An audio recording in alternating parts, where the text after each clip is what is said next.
Good morning, good morning, good morning, good morning, good morning. You guys, it's good to be alive. Nairobi has been chilly. How are you? Welcome to Kenya's biggest conversation, the Situation Room. We continue with conversations as well. These conversations never end, and today's a new day. Jesse, good morning. How are you? Good morning, Aseta. Very fine, thank you. How's your Wednesday? It started with a bang. I think the weather coincided with the review of fuel prices. So on one side, it's a little bit chilly. On the other, things are getting heated. And we very well know the impact of fuel prices on Kenyan households. You know the irony of the statement you just made, that things are getting heated. Things are getting heated, but you don't have fuel to heat it. You guy. Funny thing, I came with an electric vehicle. It seems there's an upsurge of them. Yeah. But he was waiting for me at a petrol station. Which one was that? And I know there's a brand called Sir Henry. I think, is it BYD, if I'm not wrong, or something? Yeah. BYD. It's brand new, looking good. But now the petrol station attendants were angry. Amesimama hapo kwa mafuta. Na yeye eki mafuta. Toka hapa. Toka bwana. And asimama chini ya transformer. But you know, that really will speaks a lot to where the country finds itself today, because now I know fuel, fare, air transport is gonna go up, so that also explains the cost of living inflation that the government says has been contained. What does this mean moving forward? Yeah, most households will definitely feel the pinch. Not just the cost of transport. We'll definitely see ripple effects in the cost of living generally. So cost of commodities definitely meant to go up over the next 1 month. And this is just the start. The start, yeah. Yeah, going with the trends of the Strait of Hormuz, we might be in for a long haul. So let's tighten our belts, as they say. Yeah, I think this is that point where everybody has to tighten its belt. State House, please, let's tighten our belts, everybody. Let's ensure that we are able to survive these, because it's just getting started. It's just getting started. Anyway, happy to be here. Nataka kusalamia Evelyn. Salute. Today we've not talked to Evelyn. Mbona uko hivi? You've been busy? Okay, sawa. I want to say hello to Derek. Hello, Derek. Who else is there, Evelyn? Anybody who's there? It's just you and Derek. Sawa. I want to say hi to JB on the other side, Mutanum, Asha, Teddy. Who's the new girl? There's a new girl over there. I want to say hi to you as well, Asanteni Sana, because you know I usually say these are like the MVPs, because they're the ones who make sure that the lights are working well, that the switches are working, that we are able to do what it is we do. So we want to say hi to everybody, as well as those who are listening in online via terrestrial radio. Remember, we have the SpiceFM app, so get yourself the app on Play Store and Google Play Store and App Store, so that you're able to be with us wherever it is that you are as well. Those who are joining us on KTN are both on KTN YouTube and KTN TV. Karibuni sana. Remember that you are streaming live on standardmedia.co.ke, on our YouTube pages. We are as well on Instagram, on X, on Facebook, across board. Be sure to be part of Kenya's biggest conversation, the Situation Room. Let me take you through some of the conversations that we'll be having today. So at 7 a.m., we'll be talking about promises and accountability to the people. You know, Jesse, every other time during campaigns, what we see is promises, manifestos are carrying this promise that individuals want to deliver. And that is on a national front. But then again, there is what members of parliament promise their people they will do. Tawatengenezei barabara, I will sink a borehole here, I will ensure mepata basari. So there is that part. But then there is the implementing your promises. Where are we with that? Is it a question of endless promises and not implementing anything? These are the questions that we want to ask today. And to have this discussion, we'll be Didmas Baraza, who is MP Kimilili, and Makalimul, who is MP Kitui. We shall be also having a conversation around fuel prices, fuel prices and the impact on key economic drivers.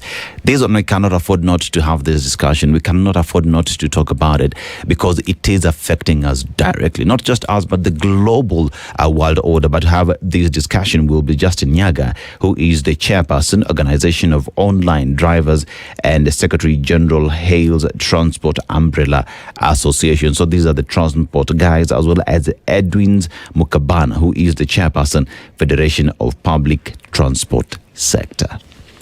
So we want to know, what does that mean to you, Jesse, today when you order that app to go home? What does it mean when you want to move from point A to point B using a matatu? What does it mean for transporters who are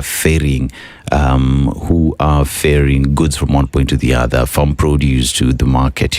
What does it mean for those who are using SGR? Remember, we have diesel engines. Yeah. What does it mean to the airline industry as well?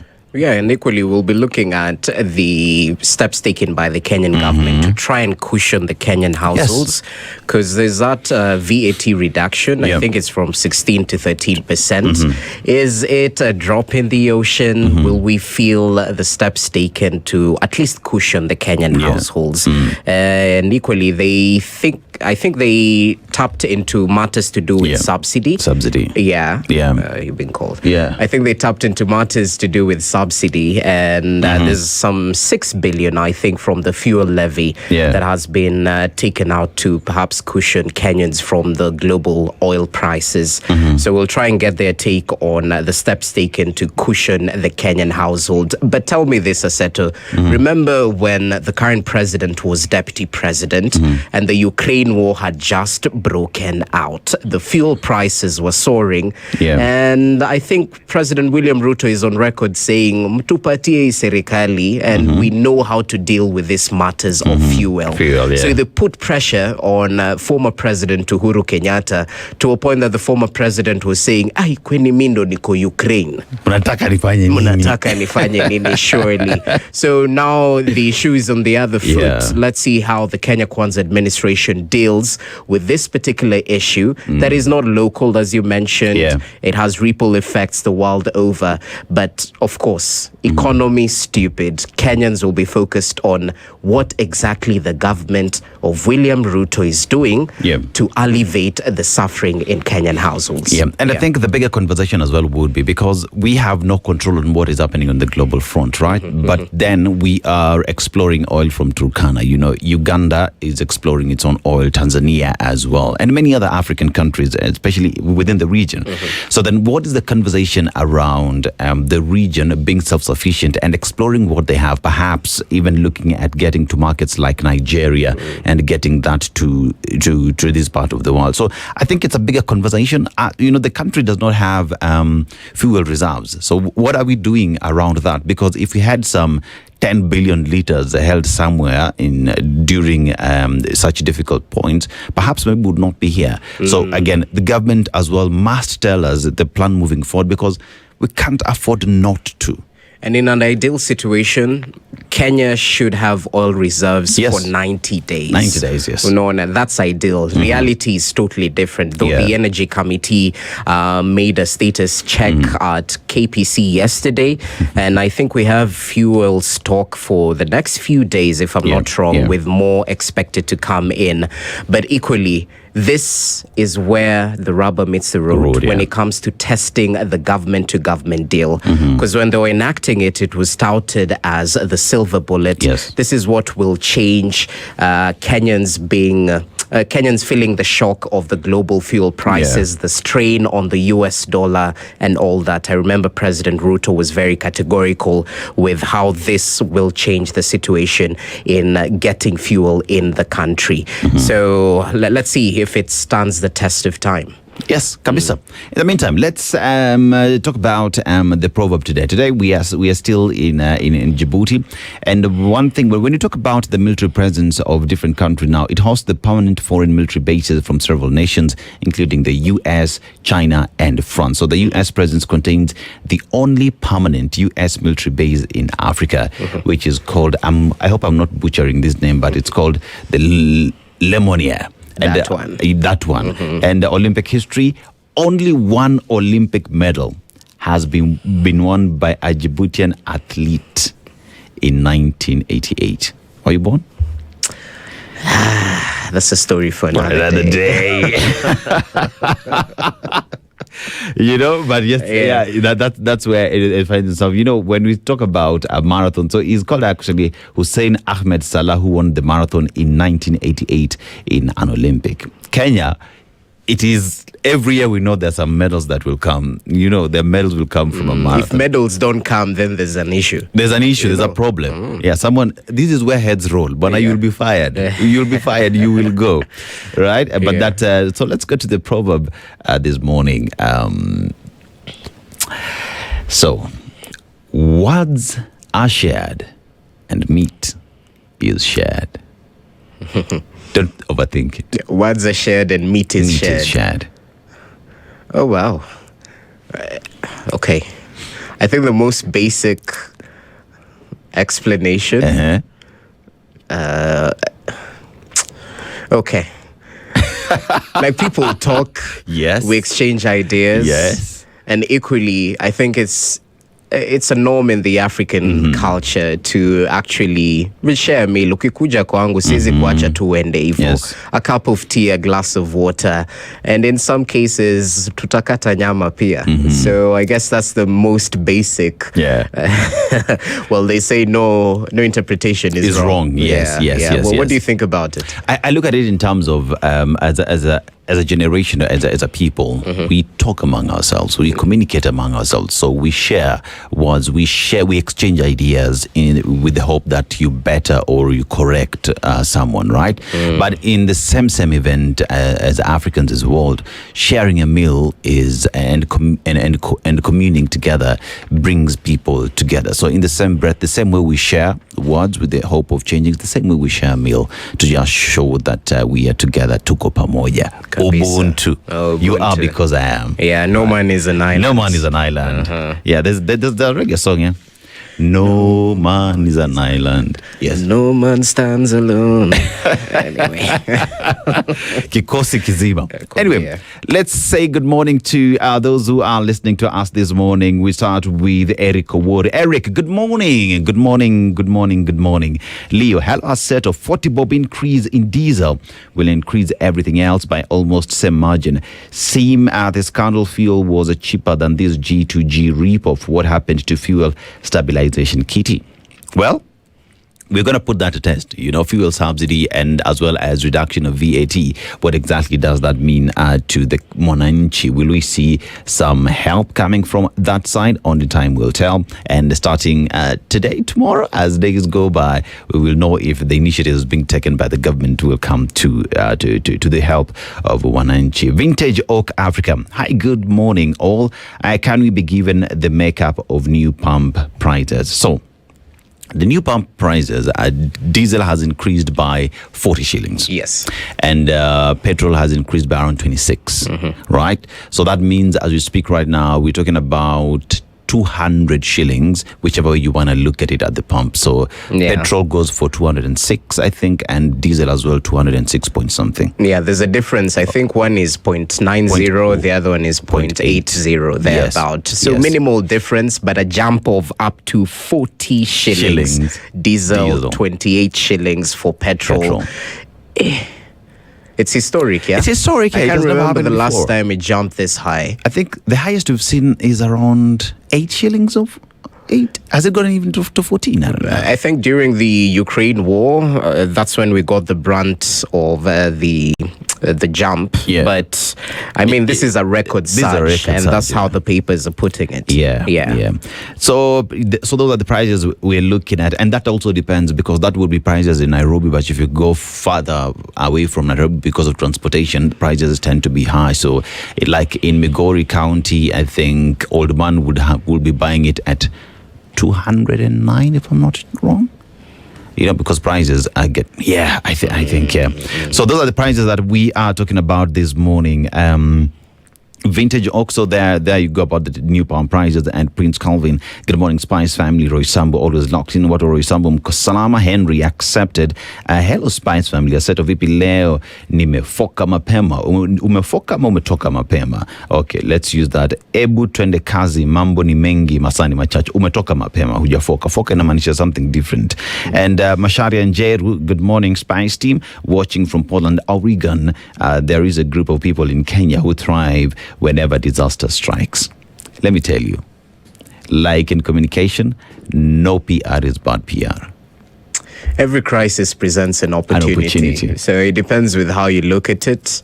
Yeah, glass half full, half empty. Half empty. Hey, Uliskia, I don't know if you saw this story. There's a story that emerged in Isinya where people were selling fuel at 250 shillings per liter, even before this particular price review by EPRA. So they anticipated the surge in prices.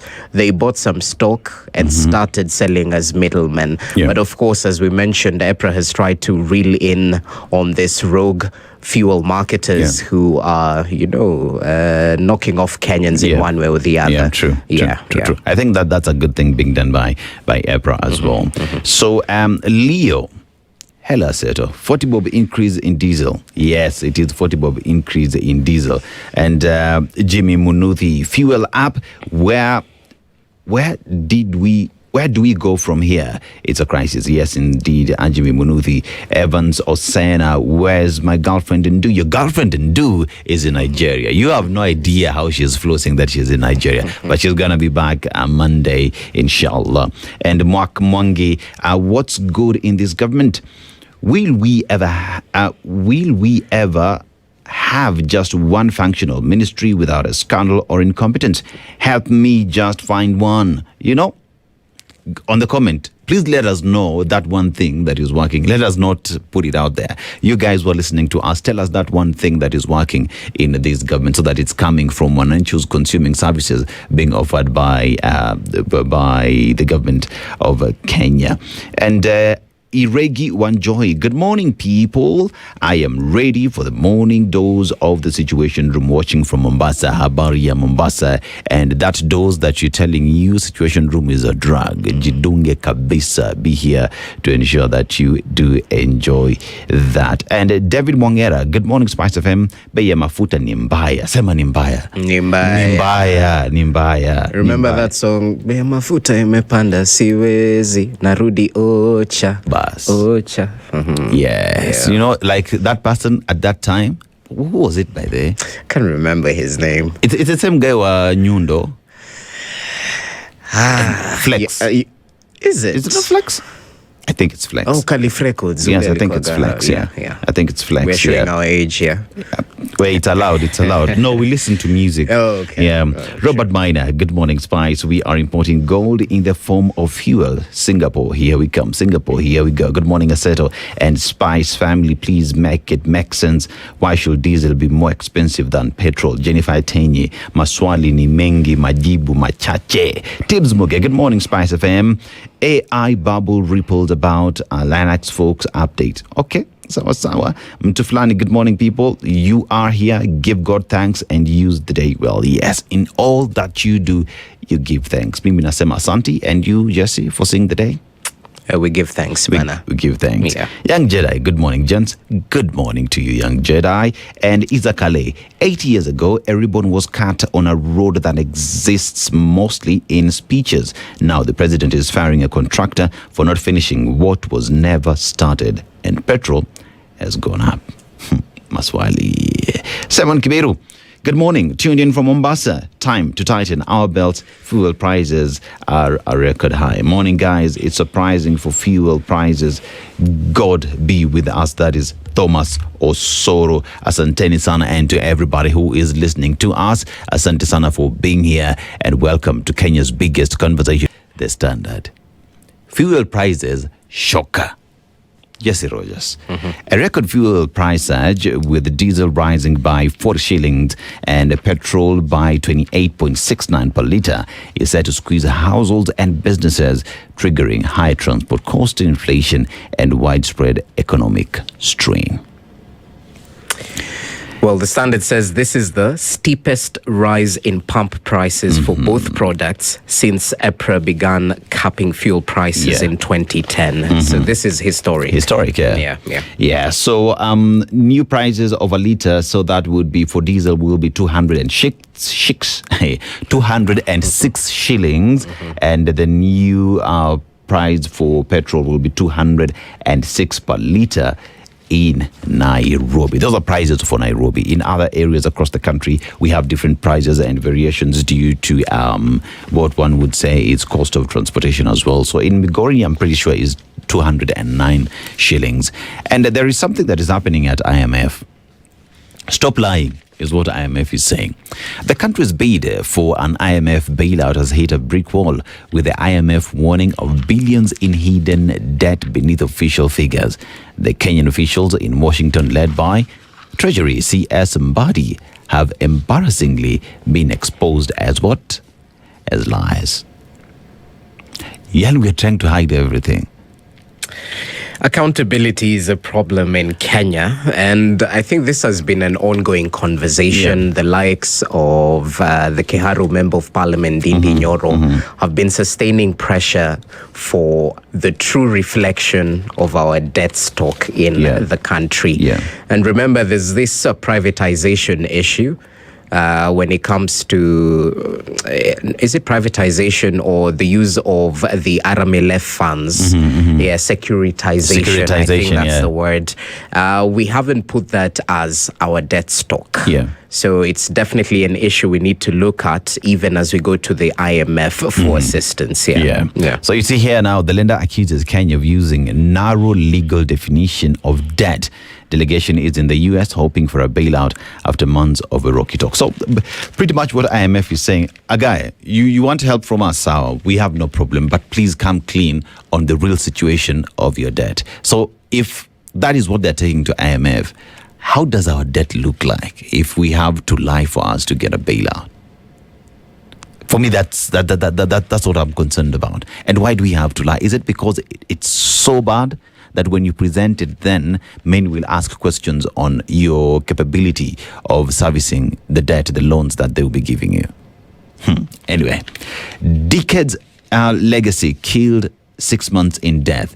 It has been 6 months of ODM and its leadership to undo what its founding father, Raila Odinga, built over 5 decades. Now, the once formidable party base is wobbling as leaders fight off any competition, real or imagined. And his turned-friend William Ruto is having a field day in his backyard. You'll get that story on page 6 of Kenya's bold newspaper, The Standard. So that's what you find ourselves in. And if you go to page 2, the fallen flag, erectile dysfunction cases rising among young men. Now, kwambia watu hapo, it looks like hawezi wakalima shamba. Clinicians report a growing number of younger patients seeking care. Many of the cases stem from anxiety. About 1 in 10 young adults in Nairobi County suffer from the condition, with strong links to physical inactivity. So, this is what I'm going to say. They're saying you are not walking, you're not running, you're not lifting, you're basically inactive. But at the end of the day, you want to be active, na uweze kulima shamba. Boss, you need to choose a struggle. All these things go hand in hand.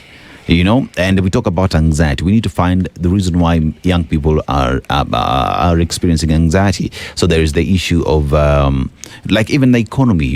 How is the future looking like? But the promise vis-a-vis deliverables. Cost of living, all these things as well should be looked into. So ED is affecting an estimated 150 to 200 million men worldwide.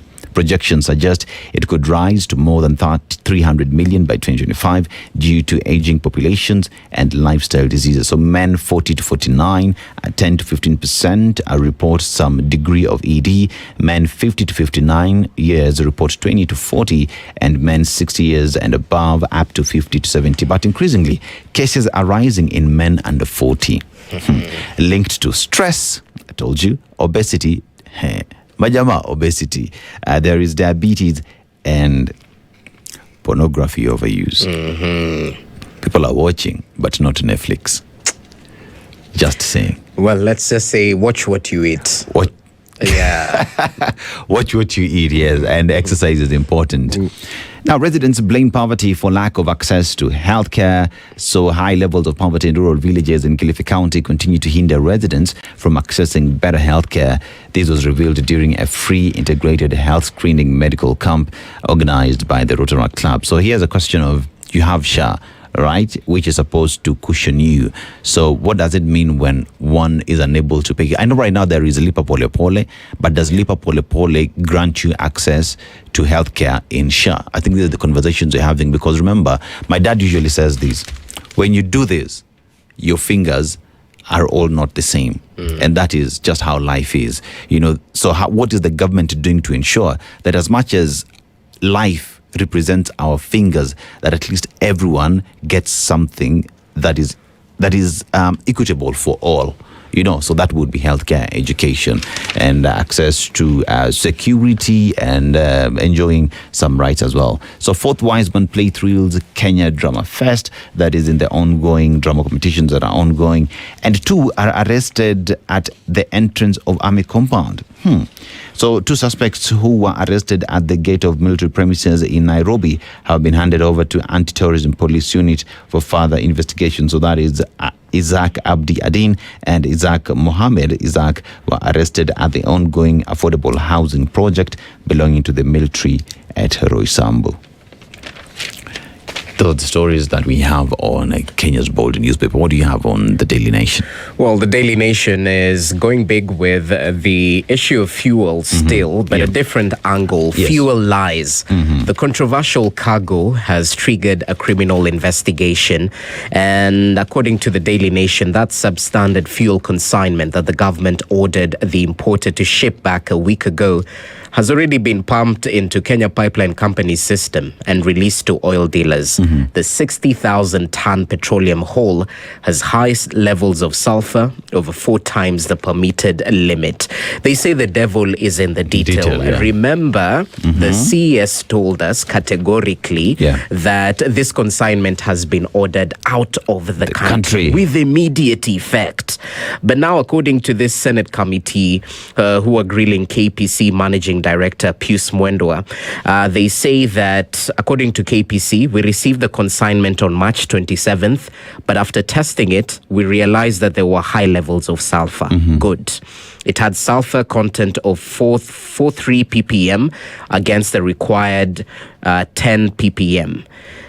Later on, they say, documents tabled before the committee shows that the instructions to actually waive this particular consignment this was dated March 28th, 2026, a letter from Mr. Kinyanjui, that's the Trade Cabinet Secretary, to the Energy Cabinet Secretary, Opiyo Wandayi, who said, see no evil, hear no evil. I don't know. Is ignorance really defense in his case? No. Well, we'll find out. But the paper trail seems to hint that he was in the know. The letter directed that the 60 tons of substandard petrol be blended with existing stocks to dilute excessive manganese and sulfur levels detected in the consignment aboard MT Paloma. Wajinga ni sisi. Let me tell you, You know, when you talk about these fuel prices, one Rigathi Gachagua, leader of DCP, called it out and said that fuel prices would actually go up by up to 40 shillings. Evelyn, we have that bite, right? Yeah, let's just listen to it. He wants fuel increase to be up to 40 shillings. And it will happen in the next few weeks. Per litre, it will go up to 40 shillings or even beyond. So we are calling him out. You have taken over every business in this country. You have put people in custody because they are bringing competition to your business. And the DCI is being used now to deal with competitors. Jesse, wajinga nisisi. Okay. I think it was anybody's guess that the price of fuel would go up. Is it a coincidence that he just guessed right on the money?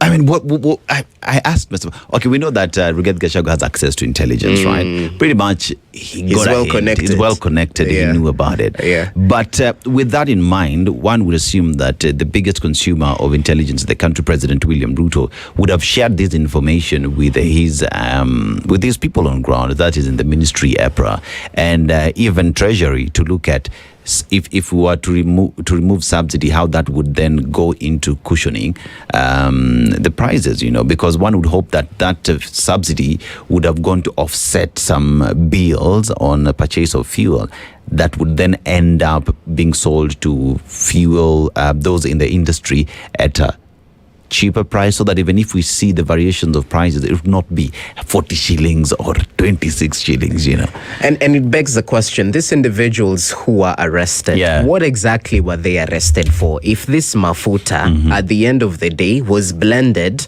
and is already in the Kenyan market, the bird fuel is in the market. Ishaingia. So they had the chance of nipping this at the bud to ensure hii mafuta itoke, as they said.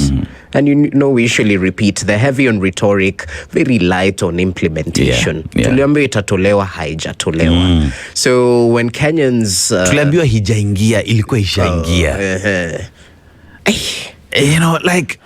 This is the thing. Again, we call upon Kenyans, right? You asked a question. Someone asked us, what is that one thing that is working in Kenya today? We take it back to you, Kenyans are the consumers of services, right? Being offered by the Kenyan government. Tell us that which is working, We don't want to tell you what is working or what is not. We're just we want to tell Kenyans what it is you are saying. We want to tell the government what wananchi are saying. So we take it back to you to tell us in our comment sections. You can text us as well, so that we just say it out there. Whether it's working or not, we will share that. But I think, I don't know.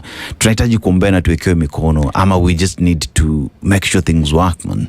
So now we're not only dealing with concerns about transparency and accountability, there's low quality fuel that has been supplied to consumers all around the country. What happens if your vehicle knocks engine and then unaenda kwa mechanic unaambiwa, mafuta ndo ilikuwa chafu, ilikuwa mbaya. If you start connecting the dots, it could be this substandard fuel that is costing you an extra coin. It's not even an extra coin, man. It would cost you your hard-earned investment. And endanger your life. And not just your life, because if you talk about substandard fuel, that means emissions. That thing is substandard because of the emissions into the atmosphere. So that means you're breathing emissions that will make it even worse than already is. So that means you look at the cost of treating Kenyans in the future will be costly for the Republic of Kenya, because at some point down the line, they allowed substandard fuel into the market. You get? So it is not just about your asset. It's not about the corruption. It's not about losing the money that you're seeing. It is health. It is corruption. It is inefficiency that does exist. And then one would wake up and tell you, nilitumiwa barua, but sikuwa najua. In fact, saizi, people have fashioned themselves. Ukijipata on the other side, you become a whistleblower. You become a whistleblower. In fact, I ran to the president and told him what was happening. Ignorance is no defense, and this rot stinks. Especially since they said they've taken the necessary measures to ensure the substandard fuel does not enter the Kenyan market. They've been caught lying. So this culture of lies in the country definitely needs to come to an end. We need to see action, not just those 3 top energy officials who are arrested. Where's prosecution? How many days later? Over 12 days later since they were arrested. But equally, the man who's denying culpability has a paper trail leading to his office. To his office, and the buck stops with someone. If it's not the CS, then perhaps you can take it higher to President William Ruto. Thank you. Thank you. So if the CS, I don't know, then, Mr. President, these people work in your government. Yes. Do you take responsibility? And there was a National Security Council that sat down to approve the search for other alternatives in terms of fuel stock in the country. So this thing goes all the way up. Who chairs the National Security Council again? I think it was the head of public service, Felix Koskei. Who reports to? The president himself. Thank you. Yes, so see no evil, hear no evil. Say no evil. Anyway, that's the big story on the Daily Nation. Make sure you grab yourself a copy and find out more details about the bad fuel that's already in the market and how the Senate were told all about it. The Vikoli done an explainer on why excess sulfur and manganese are bad for vehicle engines. The damage that bad fuel can do, it can increase vehicle maintenance costs, and it has a ripple effect on the spending of Kenyan households. Just yesterday, 2 people were shot dead in Embu protest chaos. And these Kenyans were protesting about the poor state of the Ishiara Level 4 hospital in Mbere North constituency. So it's unfortunate the lives had to be lost. Of course, we criticize the use of force. Hopefully, there were peaceful protests. But at the end of the day, no Kenyan should lose their life due to protesting against the poor state of medical facilities in their constituency. Let me put it this way. So these individuals went to protest because they were saying, if I come to this hospital and I don't get service, I will die. But then your death is actually hastened. I can as well just shoot you. It's unfortunate. Heavy-handedness of police. But at times they find themselves in a precarious situation. True. Where, the peaceful protests are not so peaceful. So perhaps it necessitates the use of force. But at the end of the day, there was a court ruling that said, do not use live bullets. So you use a rubber bullet. I mean... kuna own goal mingi. Nakwambia. Premier League inaisha tuna own goals. Some people are bottling, unfortunately. Anyway, other stories making headlines. Ruto moves to ease tension as split widens in the Orange Party. There's trouble in paradise as the ODM Central Management Committee meeting that was planned for today has been moved to tomorrow, and a section of ODM leaders accuse MP Junet Mohammed of rocking the boat and dismissing his remarks. Well, there's push and pull within the Orange Party. Find out more details about what exactly is happening in the broad-based government as ODM leader Oburu Oginga is calling for a crisis meeting. Will they be able to sort out their affairs in time ahead of the pre-election talks, even as they push for a higher stake in that pre-election agreement with UDA in the run-up to the 2027 general election? Is the Orange what do they say? A shell of its former self? Yeah, one would say. One would say. Because, you see, you start from the fact that with the way Kenyans look at Orange Party today, you look at there is the Sifuna faction and then there is the Oburu faction. So that in its own self removes ODM from being one united entity that Kenyans knew it for, because there was no point when ODM would have been split when Baba was here. You know, right now it's just a shell for itself because it's not even speaking in one voice. And then that coupled up with now Junet Mohammed finding himself at the central committee as well. I mean, no. It is not the odium that one Raila Odinga built for over 20 years. There was this Raila Odinga philosophy of scatter none, gather all. Yeah. Hey, saini, gather none, scatter all. You know, if you don't like the direction we're heading, you can shape up or ship out. One would say that there is a comment that was made here last week by one of our listeners and said, Orange Democratic Movement. Yes. That D in the middle stands for democracy. Can ODM today speak about Orange Democratic Party where democracy is not being seen within itself? That D. But it depends on the side of the fence you're sitting. You're sitting, yeah. Yeah, because those who are supporters of power, tunataka power, wanasema democracy does not mean indiscipline. Unajua, toe the party line. We've decided to talk with UDA. If you don't like it, well, you can speak. But at the end of the day, you have to toe the party line. So, vested interests, it's pulling vested in different directions. Exactly. So that actually even makes it a former shelf of itself, right? Yeah, a shell of its former self. There's good news for the sports fraternity in Kenya. There's a lady called Madina Okot who has made her way to the WNBA. Yeah. She was actually shortlisted to join, is it the Atlanta Hawks, if I'm not wrong? She's 21 years old. She joins the Atlanta Dream, rather, in the 2026 WNBA draft that happened Monday night in New York City. So she's 6'6". Yeah. Tusiongelele height. But she's living her American dream, and congrats on flying the Kenyan flag high. We rarely hear about moves, especially in the women's basketball. Yeah, exactly. I mean, that is huge because she's from Kakamega Mumias. Then she played for ZTech, you know, and then she went to, I think, a university in the US, and now she's been drafted. I think it's a good thing for her. We say, Congole, good work done. Yeah, congratulations. All the best in representing Kenya. I think that's basically it on the Daily Nation. Of course, more stories, but we were just canvassing through some of the top stories on the Daily Nation. What other paper? Yeah, so let's look at the Business Daily real quick before we look at one major story. So we have Odinga's transfer B Energy stake to offshore company. So family cedes 35% stake to firm in British Virgin Island, and aides of Raila and Oburu join board in shake-up. So the Odinga family has transferred their 35% stake in fuel dealer B Energy to a British Virgin Islands registered company, a regulatory filing. Sure enough, the shares were transferred from the Odinga's investment vehicle, Pan-African Petroleum Limited, to Africanable Corporation registered in the tax haven.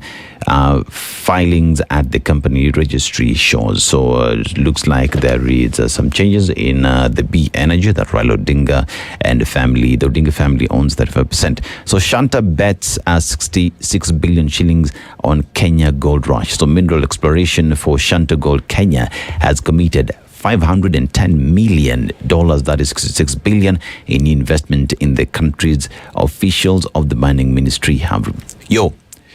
Kuna gold Kenya that someone is willing to invest 66 billion.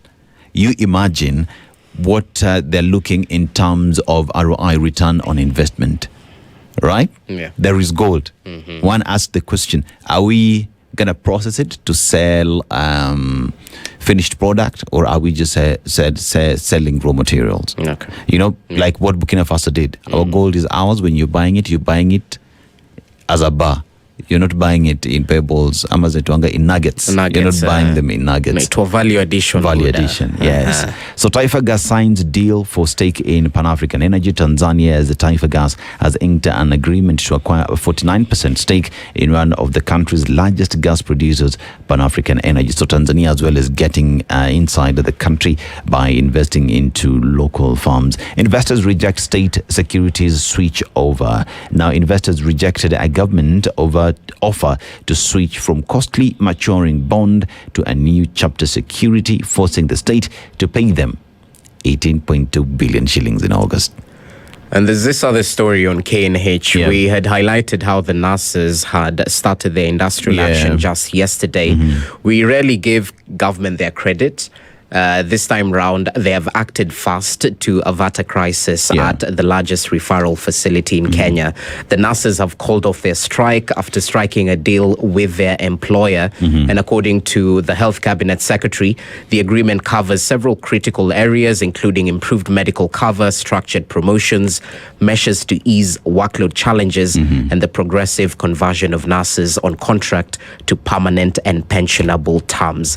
So the sick at Kenyatta National Hospital can breathe a sigh of relief as nurses are back on duty today. Yes, kudos. Good stuff happening. And as well, we recognize Felista Mugo, who is in the MMA. He was an MMA fighter as well, and he's also doing well in that space. You know, so she won a fight. Yeah, she won a fight, as well as Eliud Kipchoge is going on a Kipchoge tour, world tour as well, just going out there to sell the message that no single human is limited. You know, good things coming from our sports fraternity, but that is just what Kenya is. If only we could just unite from all spaces, political, religion, and we all work together, Kenya would just be on a different pedestal. This is the Situation Room, the only way to start your day.